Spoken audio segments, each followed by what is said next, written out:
Плановые пожарно-тактические учения республиканского МЧС сегодня прошли в гостинице «Владикавказ». По легенде, возгорание произошло на 6-м этаже здания. На место прибыли спасатели Владикавказского гарнизона, а территорию оцепили сотрудники ГИБДД. Рядом дежурила и машина скорой помощи. Пожарные отработали весь алгоритм действий при эвакуации пострадавших с верхних этажей. Людей спускали на землю по спасательному рукаву. В ликвидации условного пожара были задействованы 36 сотрудников МЧС и 10 единиц спецтехники. Оценка, в принципе, хорошая.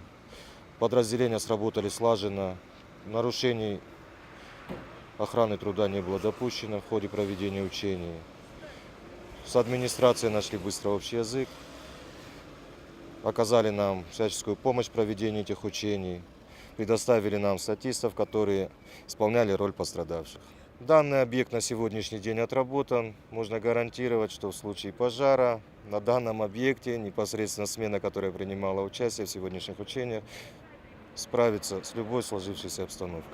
Подобные учения проходят каждый месяц. Их цель – провести тренировку личного состава, выявить ошибки в работе спасателей, а также отработать взаимодействие со всеми профильными структурами. В приоритете – места массового скопления людей, а также здания, сложные для тушения. Яна Гайгиева, Самас Шипшев, Осетия ТВ.